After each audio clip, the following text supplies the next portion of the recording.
नमस्कार मित्रों, मैं संजीव गोचर आज फिर हाजिर हूँ आपके सामने एक नई सूचना और नई जानकारी के साथ। मित्रों, राजस्थान अध्ययन कक्षा 9 की बुक के इस वीडियोस की सीरीज में ये हमारा 31वां 31st वीडियो है और इसमें राजस्थान की कला और संस्कृति का ये हमारा अगला वीडियो है।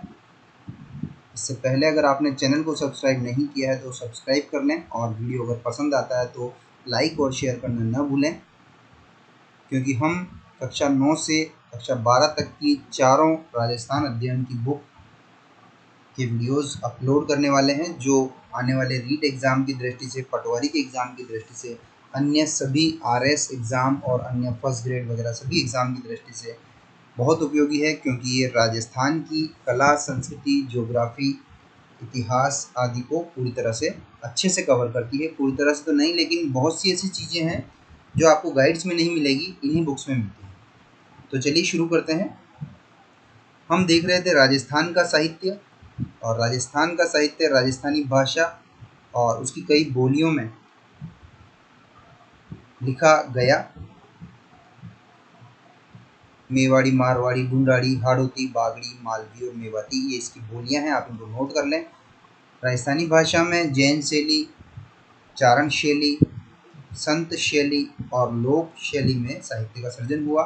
सबसे पहले हम देखते हैं जैन शैली का साहित्य। बीच बीच में मैं आपको जो बताता जाऊँ उसको आप नोट करता जाइएगा और नोट्स अपने बनाते जाइएगा। चलिए शुरू करते हैं।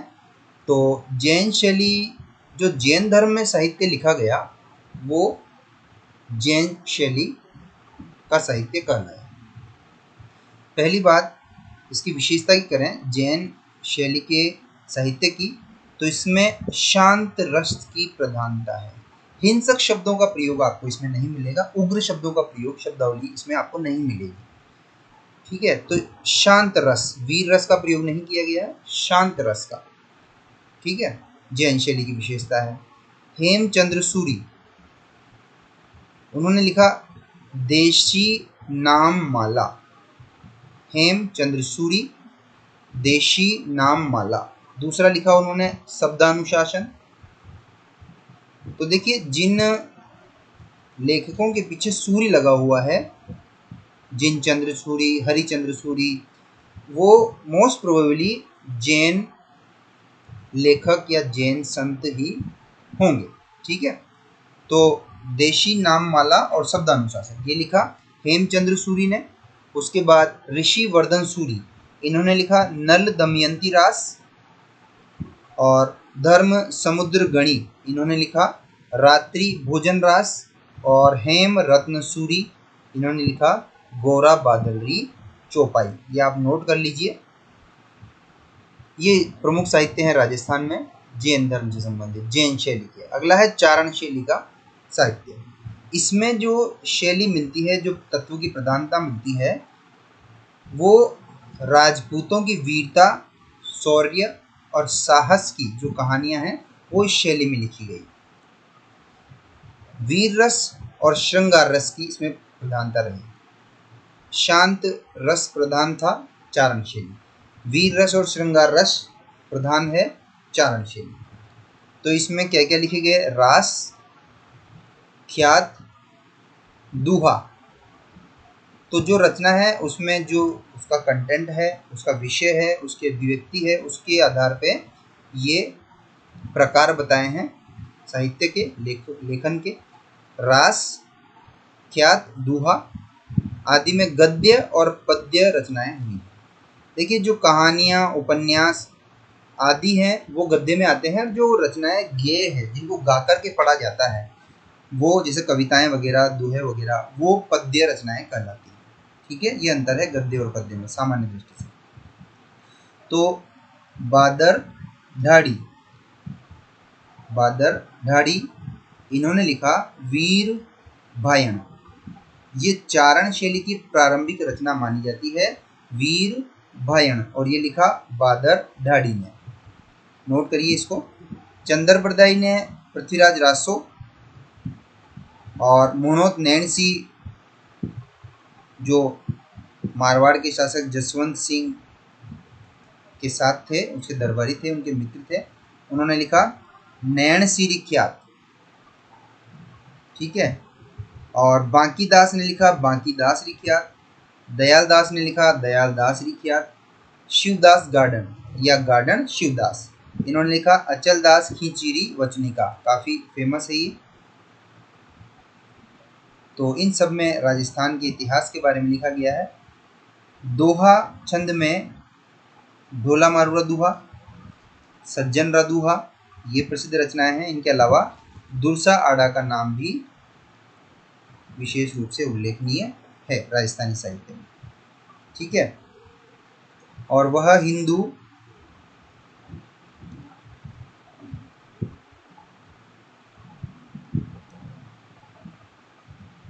संस्कृति और शौर्य का प्रशंसक, भारतीय एकता का भक्त था। बीकानेर नरेश कल्याणमल के पुत्र हुए पृथ्वीराज राठौर।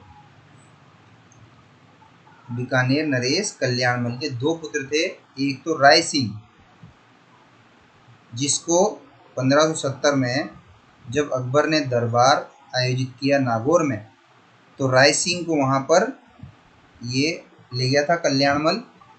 और राय सिंह और दूसरा पुत्र था पृथ्वीराज राठौर। तो ये राय सिंह ने अकबर और जहांगीर दोनों की सेवा की और अभियान किए, लालगढ़ बनवाया, जो बीकानेर का किला था वो बनवाया। और पृथ्वीराज राठौर जो है वो उसने वेली कृष्ण रुक्मणीरी नामक ग्रंथ लिखा, जिसे पांचवा वेद भी कहा जाता है। राजस्थानी साहित्य का ग्रंथ इसे माना जाता है, वेली कृष्ण रुक्मणीरी। बहुत इंपॉर्टेंट है, लिख लीजिएगा इसको। ये राया सिंह नहीं है, राय सिंह है, ठीक है।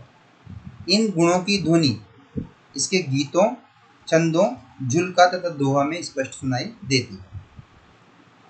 सूर्यमल मिश्रण या मिश्रण आधुनिक काल के महाकवि, इन्हें महाकवि कहा गया है।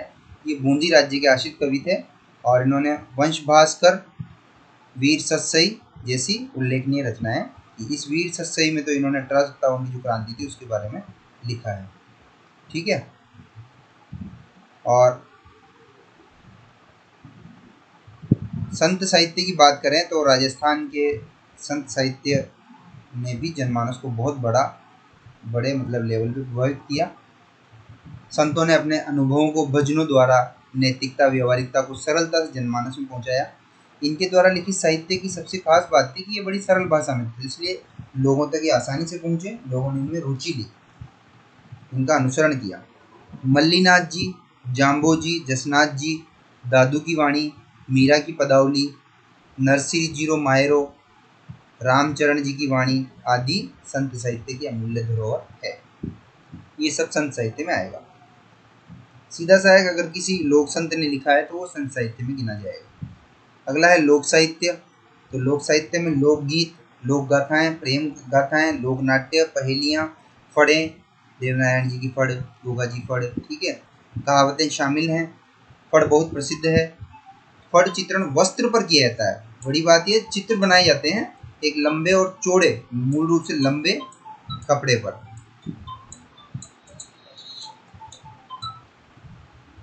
फड़ चित्रण एक लंबा कपड़ा होता है